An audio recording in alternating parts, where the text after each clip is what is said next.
Faraday's first law of electrolysis. Faraday's first law of electrolysis.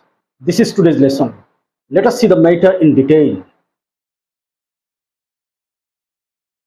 Faraday's first law of electrolysis.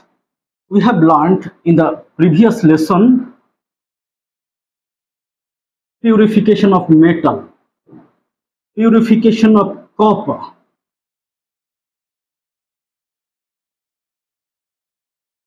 electrolytic solution of copper has been taken here. Copper sulfate remains as ions in its solution, copper ion and sulfate ion. In this solution, this is impure copper.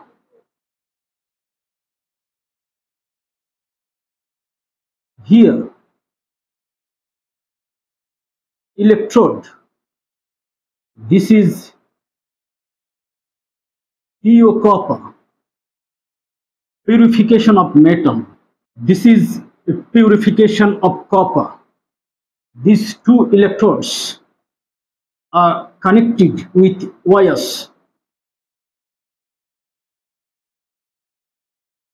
Here, this is a meter, a device which is used to measure the current, the strength of current. This is external source of energy, positive end, negative end, electrical source of energy, positive end. So this is positive in charge, negative end. So this is negative in charge. We have learned this in the previous lesson. Now the circuit is completed. After completion of the circuit, copper 2+ ions will move towards pure copper, which is actually cathode. Copper 2+ ions will move towards cathode, and this reaction will occur.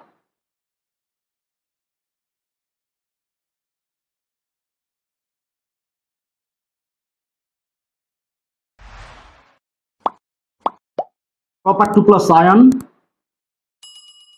from solution will receive electrons, solid copper. In this way, copper 2+ ions deposit on the surface of the pure copper cathode. Then reaction at anode.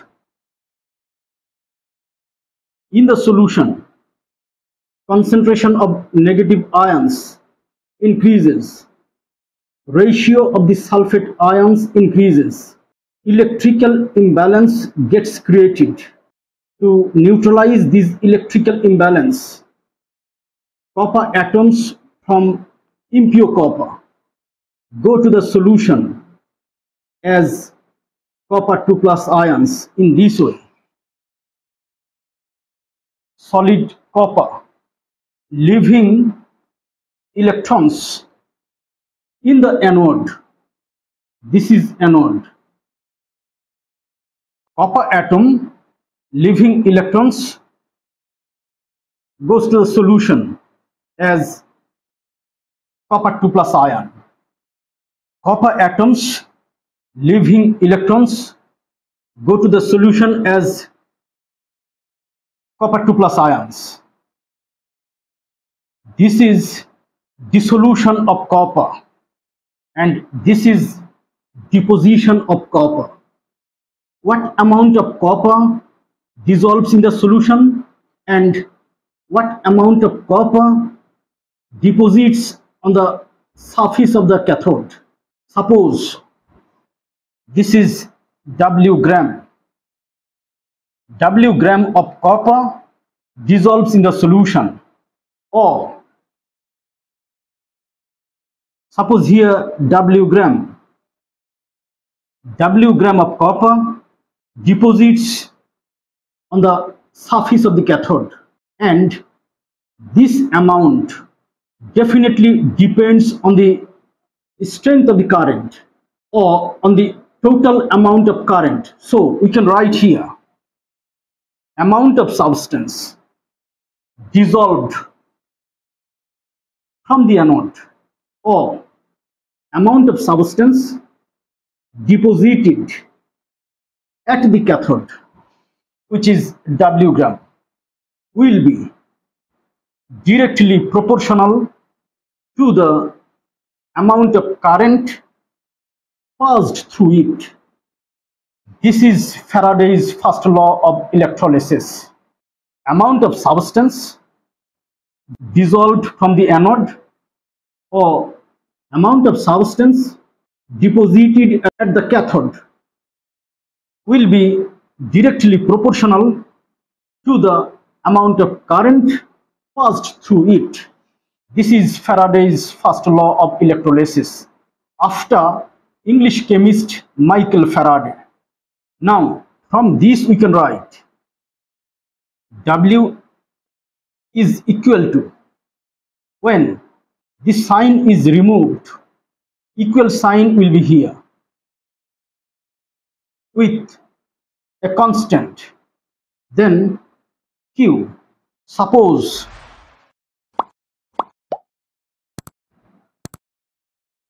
Q is equal to 1 coulomb. It means for passing 1 coulomb electricity from this equation we get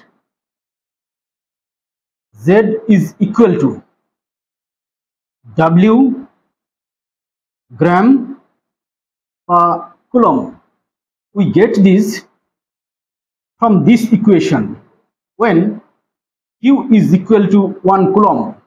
Now, what is Z? Z is called electrochemical equivalent.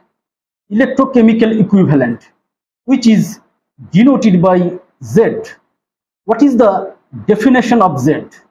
Z will be defined as the amount of substance dissolved from the anode or deposited at the cathode for passing 1 coulomb electricity, which is called Z, electrochemical equivalent. The amount of substance which is dissolved from the anode or deposited at the cathode for passing 1 coulomb electricity. This is electrochemical equivalent. Here we learned Faraday's first law of electrolysis, and this is electrochemical equivalent.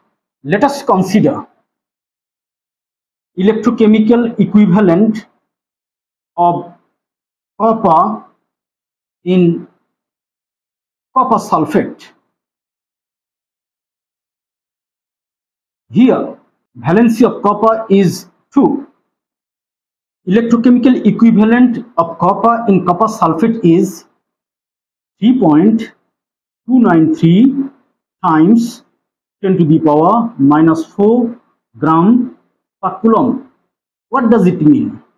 It means for passing 1 coulomb electricity through the solution of copper sulfate, then amount of copper deposited on the surface of the cathode is this gram. Again, we have another equation to calculate electrochemical equivalent. Electrochemical equivalent, which is denoted by Z, is equal to gram atomic mass of that element